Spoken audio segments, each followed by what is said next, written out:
Hey, today's topic, something known as p-series. We saw recently that the harmonic series, sum n equals 1 to infinity of 1 over n, diverges. We showed that a couple of different ways. And then we showed, using the integral test, that the sum n equals 1 to infinity of 1 over n squared converges. And this suggests the obvious question, when does the series sum 1 over n to the p, which we call a p-series, converge? Meaning, for what values of p does this series converge? We see that it diverges when p equals 1 and converges when p equals 2. Maybe we can come up with a rule that tells us precisely what values of p make a p-series converge. If we assume that p is some positive number, then the function f of x equals 1 over x to the p is positive, decreasing, and continuous from 1 to infinity, and that suggests that we might be able to use the integral test to answer the question when this series converges. In other words, the p-series 1 over n to the p converges if and only if the integral from 1 to infinity of 1 over x to the p converges. And this improper integral is defined in terms of this limit. And we can assume that p is not equal to 1 because we already know the answer in that case. The series sum 1 over n, or 1 over n to the first, diverges. That's the harmonic series, so we don't have to worry about that situation.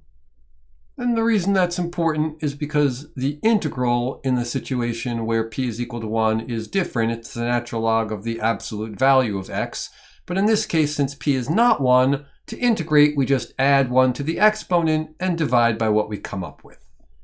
Here I've just rewritten negative p plus 1 as 1 minus p, and then factored out the constant 1 over 1 minus p so that we can focus on the limit as b goes to infinity of x to the 1 minus p. And when we evaluate this definite integral, we get 1 over 1 minus p times the limit as b goes to infinity of b to the 1 minus p minus 1 to the 1 minus p. Well, 1 to the 1 minus p is just 1. And so it comes down to this improper integral converges if and only if the limit as b goes to infinity of b to the 1 minus p converges. Everything else in this expression is just a constant. And let's make ourselves some room. And we're trying to answer the question, when does this limit, the limit as b approaches infinity of b to the 1 minus p, exist? And let's first consider what happens when p is greater than 1. Well, if p is greater than 1, then this limit as b goes to infinity of b to the 1 minus p can be rewritten as the limit as b goes to infinity of 1 over b to the p minus 1, since p minus 1 is negative 1 minus p. And in this case, since p is greater than 1, p minus 1 is a positive number. So this is the limit as b goes to infinity of 1 over b to some positive number. And in that case, the limit as b goes to infinity of 1 over b to the p minus 1 is equal to 0. And so the integral converges, and so the p-series converges. The other possibility, since we're excluding p equals 1, is that p is less than 1.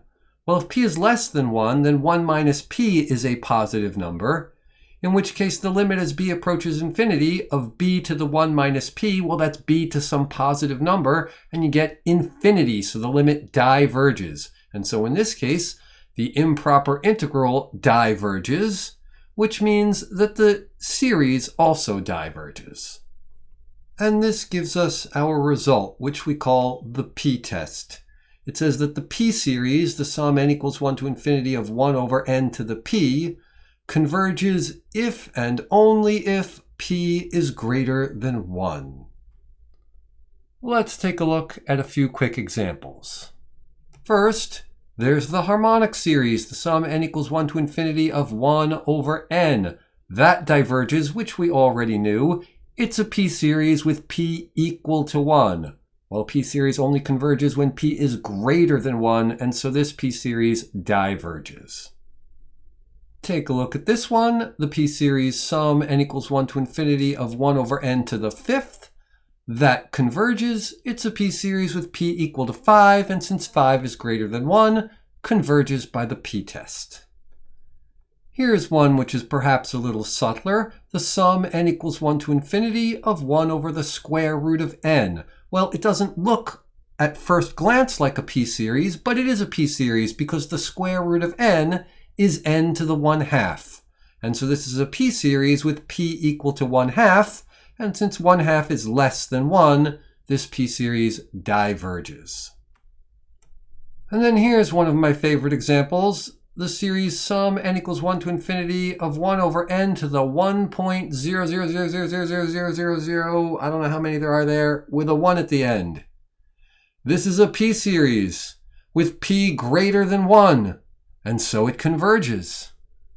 And why do I like this one so much? Because compare it to the first one, the harmonic series. The harmonic series diverges, and what does that mean? It means that if you added up all those terms, 1 plus a half plus a third plus a fourth plus a fifth, forever, intuitively if you added them up, really if you looked at the limit of their nth partial sums, but still, those nth partial sums are going to infinity. They're growing without bound.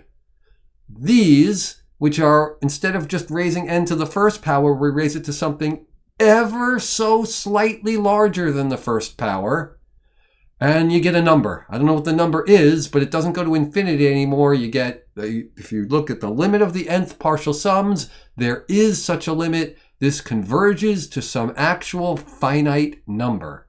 And so the harmonic series diverges, but just barely, just barely. Okay, those were p-series and the very important p-test. There is no homework directly on the p-test. It would be too easy, but the p-test is going to become a very important tool in our arsenal of convergence tests. We'll be using it with other tests very, very shortly. See you soon.